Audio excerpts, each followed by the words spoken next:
Okay, so well, there you have the presentation. You guys, anybody have any quick questions before I show you some examples?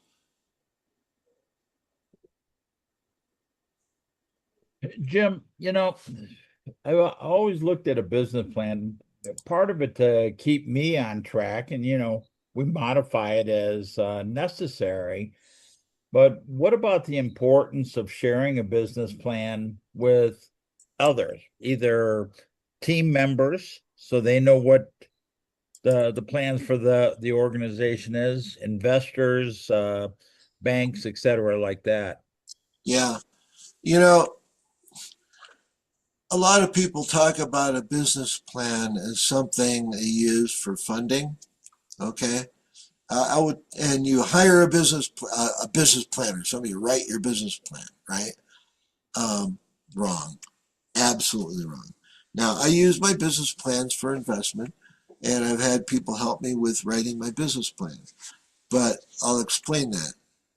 I just showed you the elements of the business plan. And you and only you are the only person qualified to put that together. Period. End of discussion. Now, here's where a business planner comes in. What's not in that plan? This plan is for you to execute and actually get something done and turn your idea into cash flow and, and turn your business into cash flow. But where it comes to funding, you can hire somebody to help you with doing the market research. Who are your competitors? You probably know a lot of who your competitors are, but who are your competitors? What's your competition look like? What's the market look like?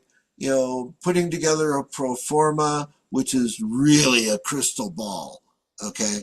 Anybody that throws numbers on a page saying, next year, this is what we're going to do, next year, this is what we're going to do.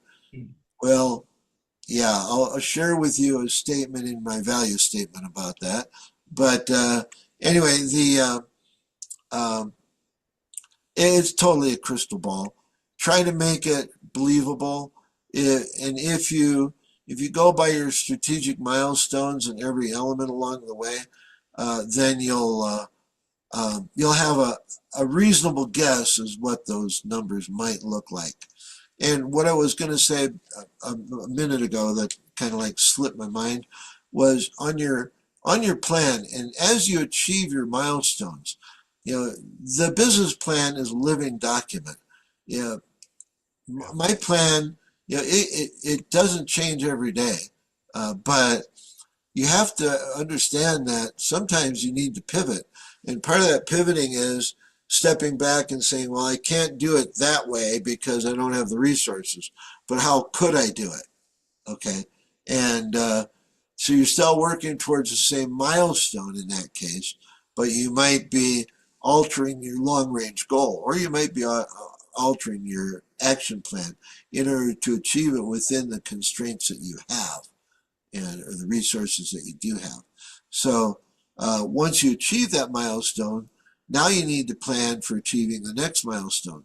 So if you're making progress on your plan is always changing because now you've achieved that level and you need to move on. So now you go back to your planning stage again, and, and take 3 steps, and then you can see what your next 3 steps look like, and you just do that. You'd be amazed how far you make. So um, anyway, yeah. So your business plan, what we would create is what people call an operational plan. Um, is the meat and potatoes of a plan you would submit to an investor or to a bank. And um, so, yeah, somebody So, else can so make it all nice and pretty for you.